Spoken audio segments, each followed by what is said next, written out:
এটার একটা সমস্যা, গাড়ি লাফায় বেশি। বিসমিল্লাহির রহমানির রহিম।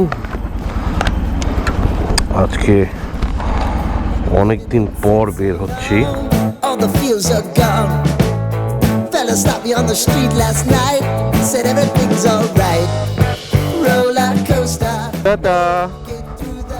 বাসা থেকে বের হলাম ভ্লগিং করার উদ্দেশ্যে অনেকদিন পর।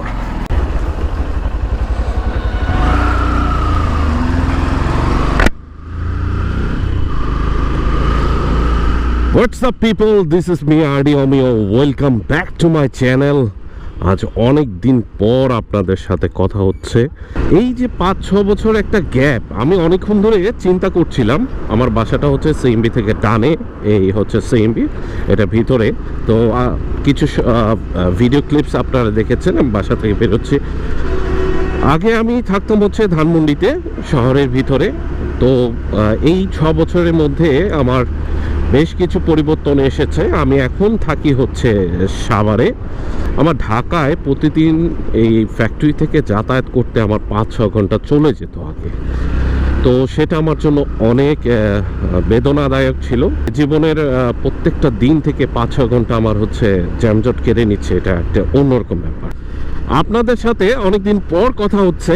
আমি 6 বছর মতো গ্যাপ দেওয়াতে আমার প্রথম যেটা মূল সমস্যা হচ্ছে, কথা বলার ধারাবাহিকতা এখন আর আগের মতো নেই। ট্রাই করছি যে রেগুলার আপনাদের সামনে আসার। তো আজ আমি যাচ্ছি হচ্ছে মানিকগঞ্জের দিকে। আমি আজকে বের হতে চেয়েছিলাম হচ্ছে 6টার দিকে, এখন বাজে হচ্ছে 8:36। আমি বাসা থেকে বেরোচ্ছি 8:20-এ।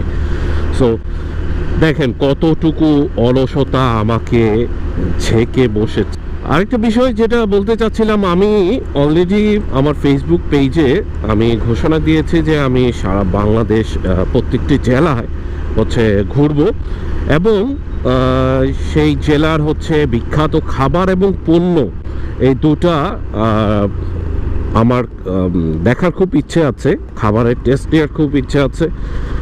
সো এই এপিসোডের নামটা আমি দিতে চাচ্ছিলাম হচ্ছে, দুঃখিত, এই রাইডের নামটা দিতে চাচ্ছিলাম ভালোর খোঁজে।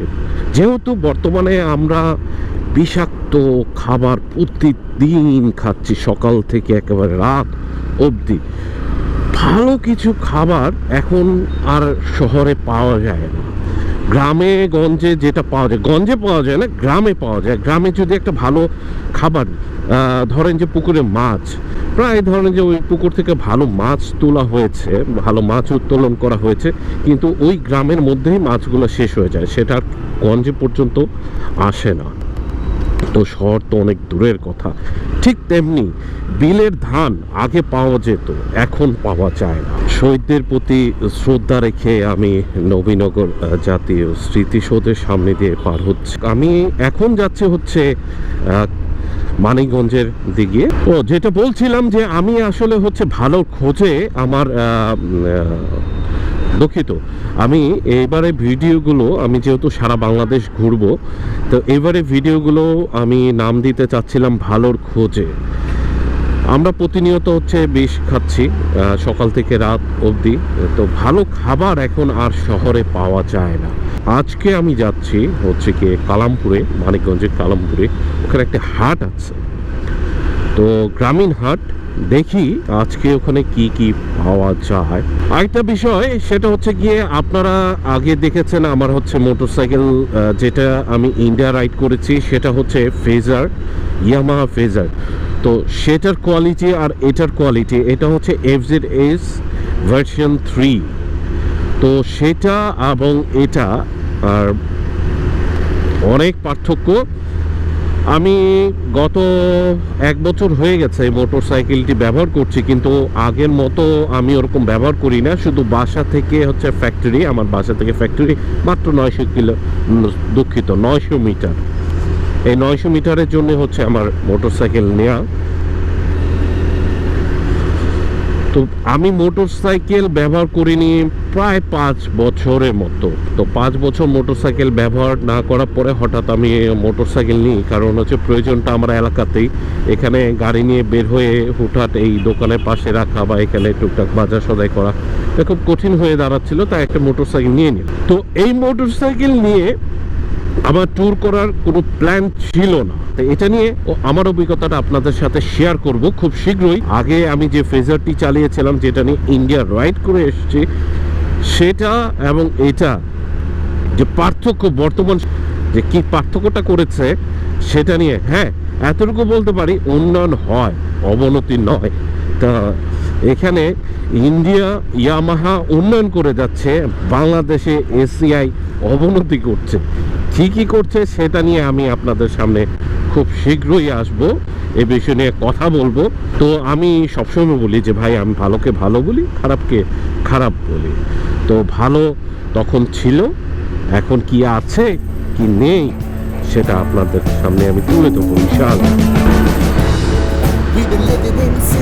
তো এতক্ষণ হচ্ছে ভালো রাস্তা ধরে এগিয়েছি, এখন বাণীগঞ্জের রাস্তা ধরে পাটুরিয়া, এখান থেকে 50 কিলোমিটার দূর। আর এর মধ্যে এই মোটরসাইকেলটি নিয়ে আমি হচ্ছে পঞ্চগড় গিয়েছি একবার, কোনো ব্লগিং করিনি, পঞ্চগড় যাতায়াত করেছি। বেশ কিছু জায়গা যাওয়া আসা হয়েছে, প্রায় 2-3 কিলোমিটার 3000 কিলোমিটার আমি চালিয়েছি out of city. In city 4000 kilometres, total 7000 kilometres already এই 1 ইয়ারে। গত 6 বছরে আমি যদি রেগুলার ব্লগিং করতাম, হয়তো বা আমি জানি না, আমার কথা বলার ধারাবাহিকতাটা ভালো থাকতো, এতটুকু আমি বলতে পারতাম। যেহেতু কন্টিনিউ করা হয়নি, এখন কথা বলার ধারাবাহিকতা আমার আগের মতো নেই। তো সেই ক্ষেত্রে হচ্ছে সবার কাছে ক্ষমা চেয়ে নিচ্ছি। সড়কে এখন একটা বিষয় আমি খেয়াল করি, এখন আর আগের মতো কিন্তু হচ্ছে মানুষ লেন মেনে চলে না, তারপর হচ্ছে ওয়ান ওয়ে মেনে চলে না। এখন রং সাইড দিয়ে মানুষ খুব মানে কমফোর্টেবলি হচ্ছে চলাফেরা করে, হ্যাঁ, যেটা আমি রীতিমতো অবাক হয়ে যাই। আর সড়কে হচ্ছে 3 হুইলার চোখে পড়া মতো। আমি দেখাচ্ছি না, এটা আপনারা অলরেডি জানেন যে কি পরিমাণ হচ্ছে এখন মানুষ উল্টো রাস্তায় চলাচল করে। এতে হচ্ছে যারা সাধারণ মোটরসাইকেল, সাধারণ আমি তাদেরকে বলছি যারা হচ্ছে নট কি বলে পেইড রাইডার, যারা হচ্ছে খ্যাপ মারে, তারা কিন্তু সাধারণ না, তারা তো হচ্ছে একটা প্রাণী, যেভাবে তারা মোটরসাইকেল রাইড করে। আমি আমাদের মতো আমরা যারা একটু ঘুরতে পছন্দ করি, বিভিন্ন জায়গায় যাতায়াত করতে পছন্দ করি এবং হচ্ছে শখে মোটরসাইকেল চালাই, তাদের কথা বলছি। অলরেডি আমি হচ্ছে কালামপুরে। তো কালামপুরে আমি জাস্ট ইউটার্ন নিলাম লোকাল লেনে ঢোকার জন্য। আমার গ্রামীণ হাট কেন যেন অনেক ভালো লাগে, তো অন্যরকম ফিলিংস কাজ করে। আমার ফোন আসছে, ফোনটা নিয়ে নিই। মানিকগঞ্জটা হচ্ছে অনেক বড় এরিয়া নিয়ে, তো মানিকগঞ্জে পুরোটা ঘুরতে গেলে আমার হচ্ছে প্রায় 3-4টা এপিসোড করা লাগবে। দ্যাট মিনস হচ্ছে আমার 4 দিন বের হতে হবে, আর আমি শুক্রবার ছাড়া সময় পাবো না। তো মানিকগঞ্জে কিন্তু আসলে অনেক ভালো ভালো কিছু পাওয়া যায়। এটার একটা সমস্যা, গাড়ি লাফায় বেশি। ঠিক আগে যেভাবে আমি ভ্লগ করতাম সেই স্টাইলে ভ্লগ করছি, কেমন চেঞ্জ করতে চেয়েছিলাম। হয়েছে অলসতা, ও হাট তো লাগে নাই এত সকালবেলা এখানে এসে ধরা। আমি পুরোপুরি ঝিঙ্গুল হয়ে গেলাম, ঝিঙ্গুল, আমি পুরোপুরি ঝিঙ্গুল হয়ে গিয়েছি।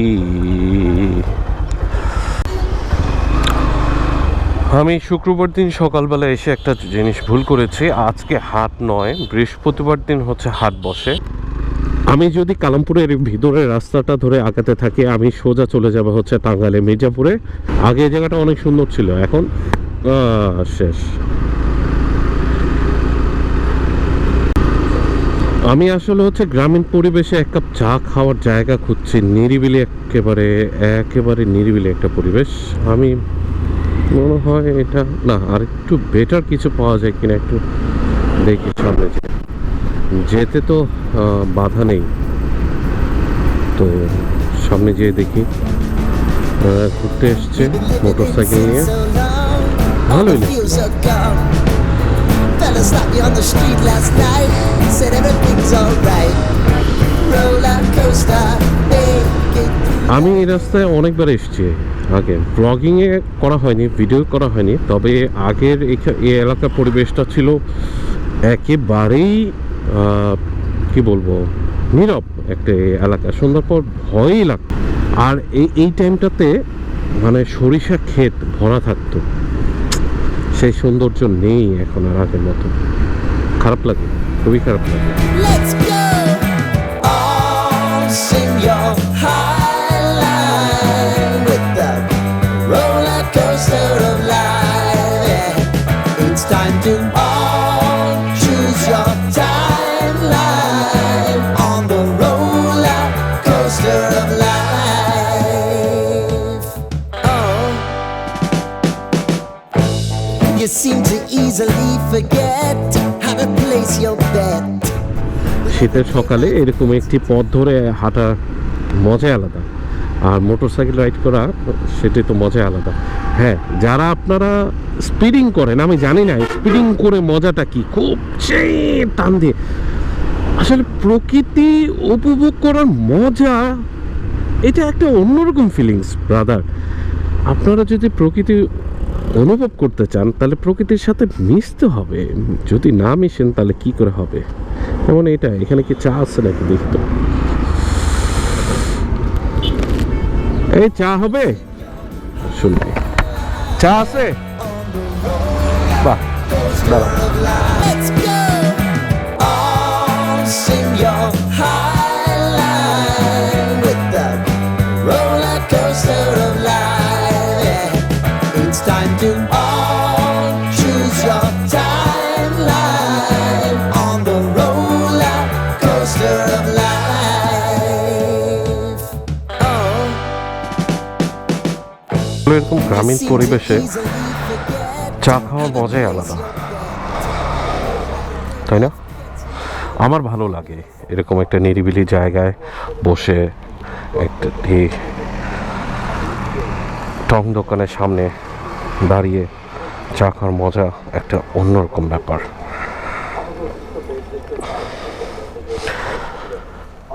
অনেকে বলছেন যে ভাই, আপনি যদি 6 বছর ধরে আপনি কন্টিনিউ করতেন ইউটিউবে, আজকে একটি ভালো অবস্থানে চলে যেতেন।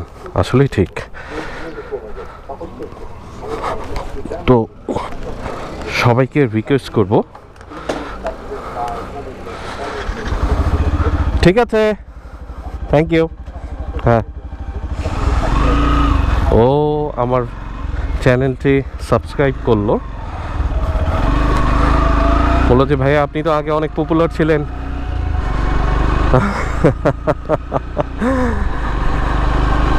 আমার আসলে পপুলারিটি থেকে আনন্দটা লাগে হচ্ছে অন্য জায়গায়। আমি পপুলারিটির পিছনে ছুটি নাই।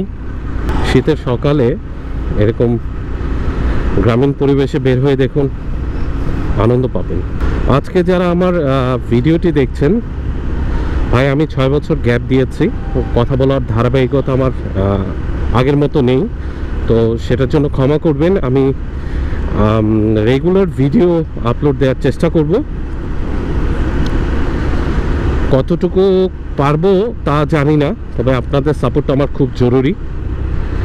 6 বছর তো অনেকটা সময়। দাউটিয়া সেতু,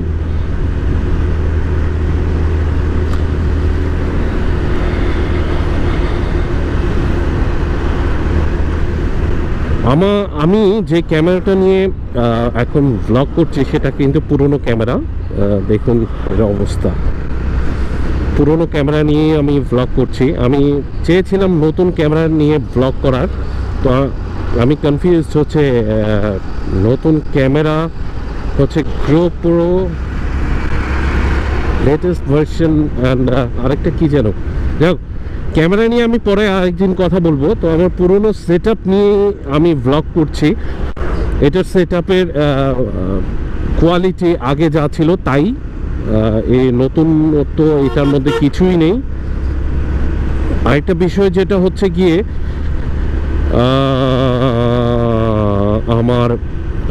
আরেকটা বিষয় যেটা হচ্ছে গিয়ে আমার ব্যাটারি সাপোর্ট আগের মতো এটাতে পাওয়া যায় না। 6টা বছর পড়েছিল, ব্যাটারি উইক হয়ে গেছে, যে কোনো সময় বন্ধ হয়ে যেতে পারে। কতক্ষণ ব্লগ করতে পারবো তাও জানি না।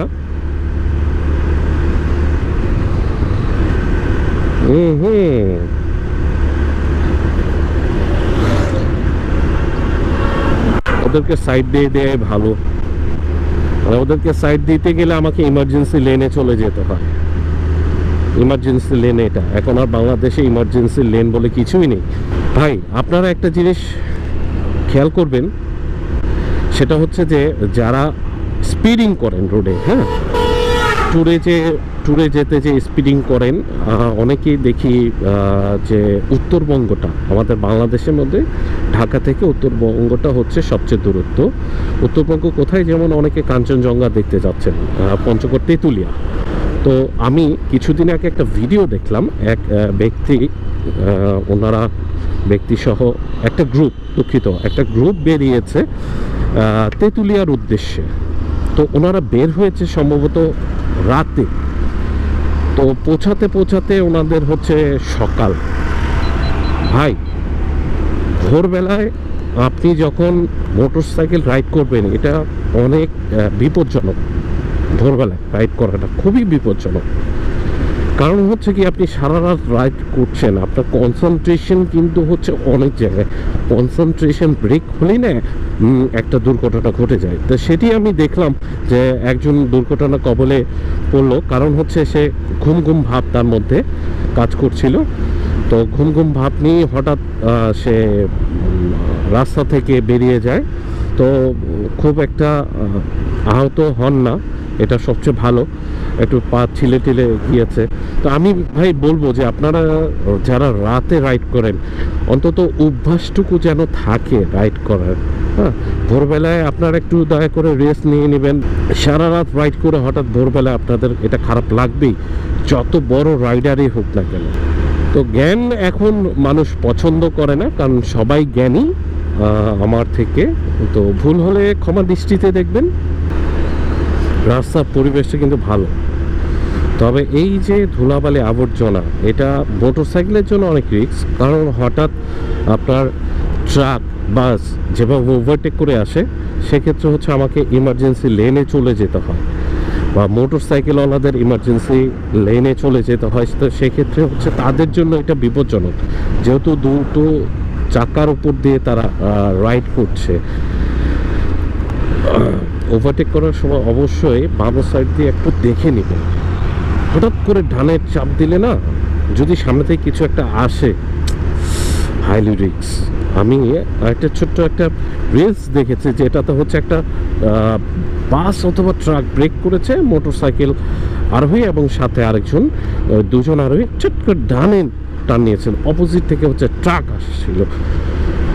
ওনাদের ভাগ্যটা ভালো যে কিছুই হয়নি, হয়ে যেতে পারত। তো এইভাবে হুট করে ডানে টার্ন নেওয়াটা, যখন আপনার সামনে কোনো কিছু থাকবে, হুট করে ডানে টার্ন নেবেন না, একটু বুঝে শুনে। দেখুন অবস্থা, কেউ কাউকে যেতে দিবে না। বামে একটা গাড়ি, ডানে একটা গাড়ি, মাঝে একটা গাড়ি। শোনেন, সড়কে এবং মহাসড়কে সবচেয়ে বেশি জ্যাম সৃষ্টি করে হচ্ছে এই বাসওয়ালারা। যারা সড়ক নিরাপত্তা নিয়ে কাজ করেন, সড়ক বিভাগে কাজ করেন, দয়া করে আপনারা সড়কের যে সিসি ক্যামেরাগুলো আপনারা দেখেন কি কারণে হচ্ছে জ্যামজট, ট্রাফিক বেড়ে যায়। সেটার অন্যতম কারণ হচ্ছে গিয়ে এই বাস। আজকের মতো আমার এই ভাঙাচোরা ভ্লগটি, যেটার কোনো হচ্ছে কথার ধারাবাহিকতা নেই, কোনো কিছু নেই, তো আজকে ভ্লগটি আমি এখানেই শেষ করছি। সে পর্যন্ত সবাই ভালো থাকুন।